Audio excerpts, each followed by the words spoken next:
It's official, Mesut Ozil has left Arsenal after 7.5 years at the club and signs for Fenerbahce on a free transfer after Arsenal and Ozil came to an agreement to terminate his contract, which was due to end on the 30th of June. And honestly, I've got some mixed feelings and thoughts about this transfer. I'm sad to see a player of Ozil's quality leave the club, but at the same time, there's almost an element of relief that this protracted Ozil saga is over, where we're constantly wondering, why he's not being involved in the squad. Mikel Arteta is constantly having to answer questions about it at every single press conference, and we can now hopefully just move on and start a new era at the club. Arsenal signed Mesut Ozil in 2013, and immediately Arsenal fans knew that we were getting a top quality creative midfielder, one of the best in his position. And whilst he maybe hasn't reached the height that some fans have expected, he has delivered exceptional, incredible moments that many won't forget. I was a small kid during the Invincible era and so didn't get to watch the legends that played for us then.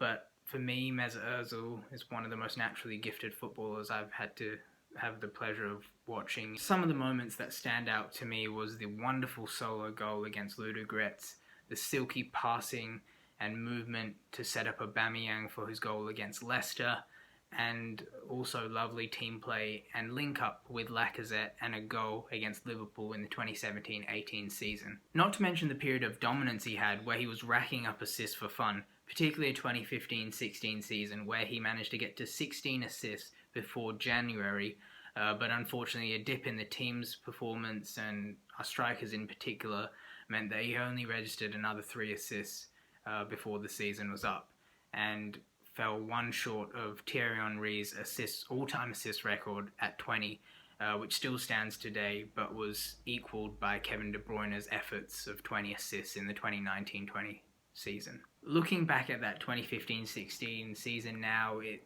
just feels like it's a huge missed opportunity. We had Ozil in his prime, and I don't want to speak on behalf of all Arsenal fans, but I think a lot of the fan base was thinking heading into that season that if we signed a few players, we could be up there challenging for the title. And the 3 main areas I think the fans wanted us to strengthen in was the goalkeeping position, a central defensive midfielder, and having a world-class centre-forward. We signed Petr Cech from Chelsea, but we didn't buy anyone else that window, and we were the only club in Europe's top 5 leagues not to sign a single outfield player. And in the end, that really cost us. Leicester went on to win the league, and we really failed to make the most of Mesut Ozil. Purchasing a top-class defensive midfielder would have really allowed Ozil to focus on providing assists for his teammates and have a freer role in the team, whilst a world-class centre-forward would have meant that we could have capitalised on the creative ability of Mesut at his peak. But ultimately, the club failed in putting the right pieces around Mesut Ozil. Funnily enough, the pieces are around him now, with Thomas Partey in the midfield and a world-class centre-forward in Aubameyang up front. But Ozil was no longer at the same level that he used to be. What sort of legacy does Mesut Ozil leave behind at Arsenal? Well, that's a tough one for me, because he's had incredible moments. For me, he embodies silky, beautiful football. He also won 3 FA Cups at the club, the first win particularly notable as it ended a 9-year trophy drought at the club. He's also got 2 Community Shield wins, as well as scoring 44 goals and laying on 77 assists for his teammates in 259 games for the club, which is certainly nothing to be sniffed at. But besides the 2015-16 season, where Mesut was sensational throughout, his Arsenal career has been plagued with inconsistencies, where his performances range from being anonymous to completely dominating and running the game. Whilst Mesut was still able to provide moments of magic, his output significantly declined after the 2015-16 season. Arsenal losing Alexis Sanchez to Manchester United in January of 2018, and the potential uproar if Ozil was also to leave the club, essentially forced the club's hand, and they offered Ozil with a contract extension, a 3.5-year contract extension worth £350,000 a week. And after the contract was signed, the performances also declined further, and he was not having the same impact on games that he had in his peak season in the 2015-16 season. It's sad the way things have gone for him, because we've had 4 managers essentially who have had some issues with him that have stopped him from playing. The first one, Arsene Wenger, who obviously loved Ozil, but toward the latter part of his tenure at Arsenal, there were a lot of games where Ozil would be missing, away games most notably.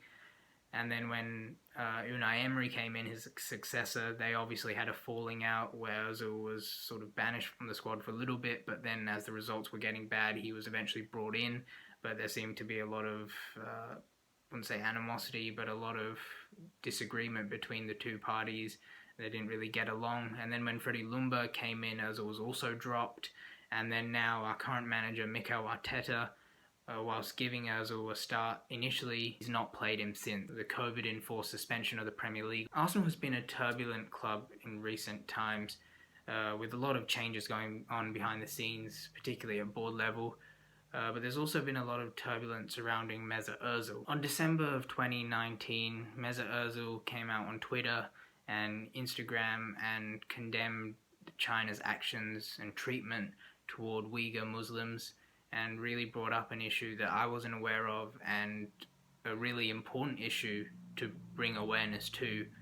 And a huge credit has got to go to him for that, because a lot of people stay silent on those sort of issues, and I think he even mentioned that a lot of people in the Muslim community are not talking about it or not putting themselves out there, and he did take a stand knowing the backlash he would potentially get from making such a statement. And something that was very disappointing to see was the way that Arsenal immediately came out and distanced themselves from his comments and didn't support him. And I understand that at the end of the day, Arsenal's a business and they wanted to protect all their interests in China. Obviously, they get a lot of revenue from there. But it was disappointing nonetheless when you have someone that is bringing up real issues here about human rights, and a big institution is just not backing him, essentially. Some people point to this as the final straw for his Arsenal career, but after he did make these comments, he actually started 10 Premier League games before the COVID-enforced suspension of the Premier League, so that makes me think that that wasn't the reason for why he's subsequently been left out of the squad and not played. There were also pay cut issues. Obviously, during the pandemic, businesses were finding it tough, and Arsenal were looking to cut costs to protect staff and avoid having to make staff redundant. And one way they thought of doing so was to go to the players, the manager, and some coaching staff and reduce their salaries. And initially I think there was a bit of friction between the players and the club, but eventually the players agreed to it. They took a 12.5% pay cut along with the manager and some key members of the coaching staff. But it was reported that Mesut Ozil was one of the 3 players who refused to take a pay cut. And that wasn't actually, it was reported that that wasn't for, his personal, he wanted to keep all the money. It was more that he was uncertain about what the money would be used for. Would it actually go to protecting the jobs of people employed at Arsenal? Him refusing to take a pay cut on those grounds is completely fair, especially given our board. And it came out a few months after that Arsenal had made 55 redundancies. So, you can understand why Mesut was thinking in that line of, or that vein of thought. A member of Arsenal staff that was part of the 55 redundancies was the popular mascot Gunnosaurus. And when news of this broke to the public, Mesut Ozil posted on Twitter that he would be more than happy to cover the wage of Gunnosaurus for as long as he was an Arsenal player.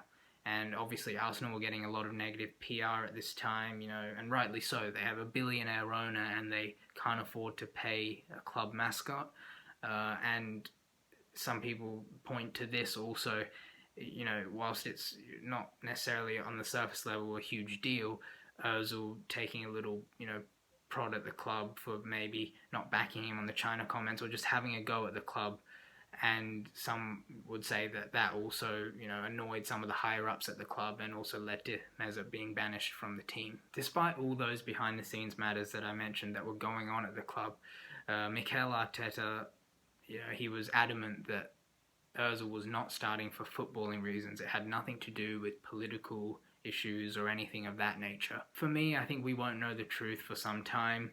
It could be for off-the-field issues, it could be for footballing reasons, as Arteta suggests, or it could be a combination of the two. For me, if I had to lean one way, just because of the amount of managers that have, consistently seemed to leave Ozil out the squad, my thinking is it must be for that. The footballing side, maybe in training, he's just not putting in 100% effort and commitment and work ethic. And then on top of that, when he is in games, he hasn't, in recent memory, been able to provide that output.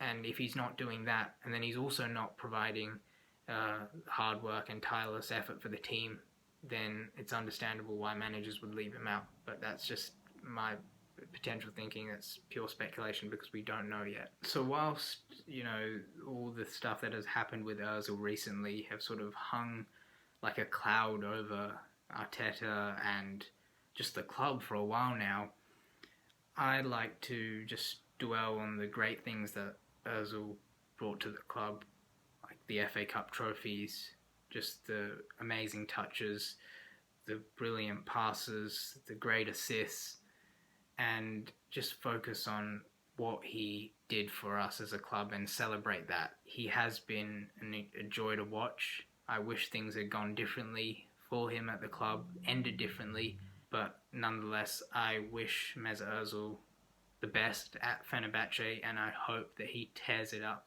in Turkey. I'm sure the fans are going to love to see him there. Of course, he mentioned on his Q&A on Twitter recently that he supported the club when he was a young boy in Germany, so I'm sure the fans are all going to love him. I'm sure Arsenal fans will tune in for the odd game, probably go and comment on there why we should have kept him, but now, unfortunately, we've got to move on as fans and let Ozil enjoy the next chapter of his career, and at Arsenal, we got to focus on the new chapter as well.